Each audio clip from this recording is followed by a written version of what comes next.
बिस्मिल्लाहिर्रहमानिर्रहीम। अस्सलाम वालेकुम। कैसे हो दोस्तों? मैं उम्मीद करता हूँ कि आप सब खैर आफियत से होंगे। दोस्तों, इस वीडियो में मैं आपको अब्डोमन डिस्टेंट के बारे में इंफॉर्मेशन दूंगा। दोस्तों, अब्डोमन डिस्टेंट यानी पेट का बढ़ जाना, शिकम का बढ़ जाना। दोस्तों, इसे हम अब्डोमन स्वेलिंग भी कहते हैं या फिर ब्लोटेड अब्डोमन भी कहते हैं। दोस्तों, ये एक साइन है। दोस्तों, इस वीडियो में मैं आपको बताऊंगा कि वो कौन सी रीजन होती है जिसकी वजह से इंसान का पेट जो है ना वो बड़ा जो है ना वो दिखाई देता है।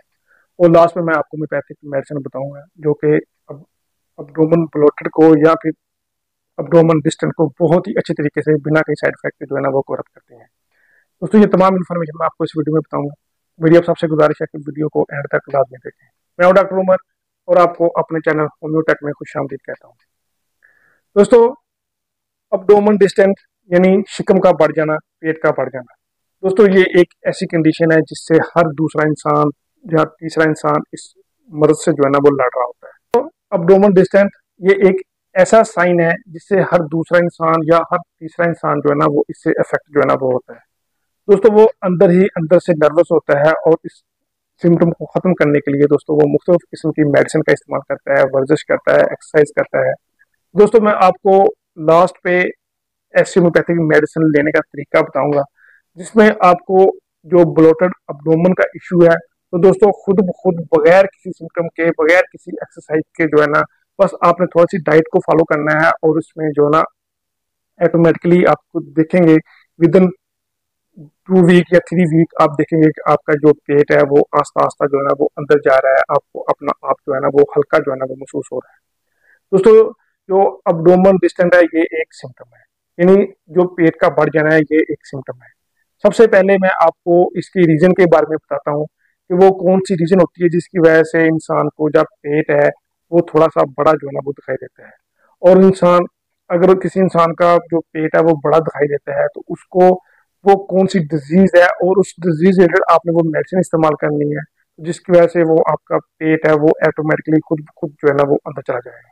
तो थोड़ा जो है ना वो डाइट को फॉलो करना है और आपने थोड़ी सी जो है ना एक्सरसाइज करनी है, लेकिन आपने एक्सरसाइज भी तो नहीं करनी। आपका जो पेट है वो ऑटोमेटिकली आस्ता आस्ता जो है ना वो अंदर जाना स्टार्ट हो जाएगा। दोस्तों, सबसे पहले मैं आपको बताता हूँ कि वो कौन सी रीजन होती है जिसकी वजह से आपको अब्डोमन डिस्टेंट का सिम्टम जो है ना वो देखने मिलता है।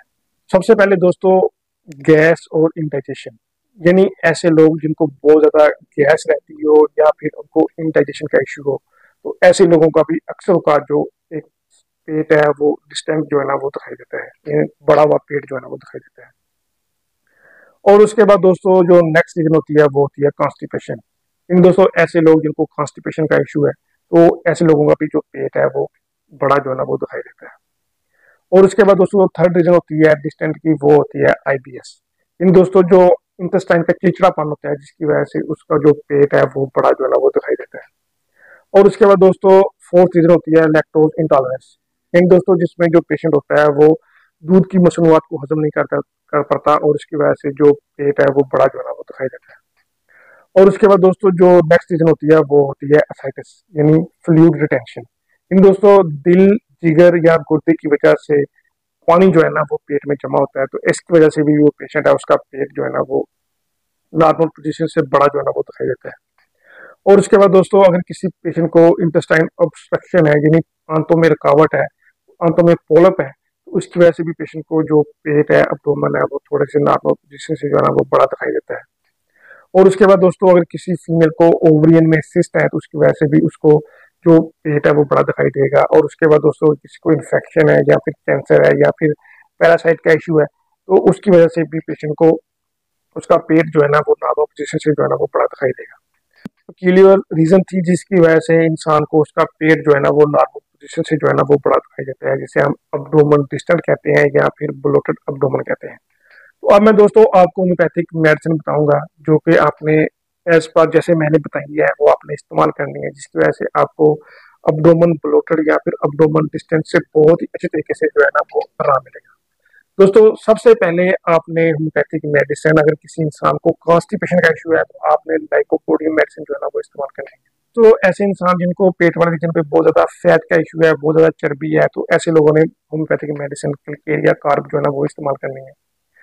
और उसके बाद दोस्तों ऐसे लोग जिनको बहुत ज्यादा कब्ज या फिर दस्त या फिर दर्द का इशू है, यानी उनको IBS का इशू है, इन आंतों का चिड़चिड़ापन है, तो ऐसे लोगों को होम्योपैथिक मेडिसिन जो है ना वो डाइस्कोरिया जो है ना वो इस्तेमाल करनी है, ये बहुत ही अच्छा रोल प्ले करती है। ऐसे लोग जिनको पैरासाइट का इशू है उन्होंने होम्योपैथिक मेडिसिन सना जो है ना वो इस्तेमाल करनी है।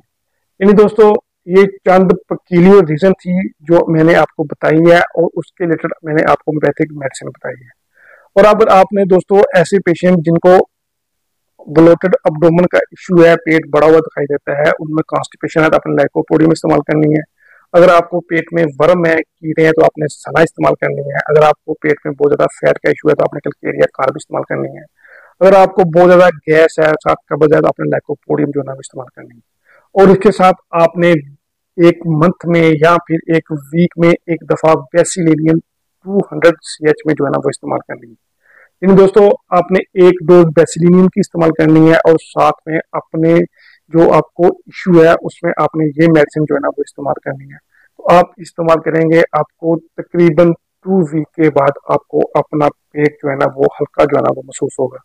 और इसके अलावा दोस्तों अगर किसी पेशेंट को एसाइटिस का इशू है या फिर ओवरियन सिस्ट का इशू है या फिर कैंसर है या फिर इन्फेक्शन है या फिर लैक्टोज इंटॉलरेंस है, तो दोस्तों वो homeopathic medicine as per symptom recommend की जाती है। दोस्तों मैं आपसे गुजारिश करता हूँ कि कोई भी मेडिसिन किसी भी होम्योपैथिक डॉक्टर के हदायत के बगैर जो है ना वो इस्तेमाल करें।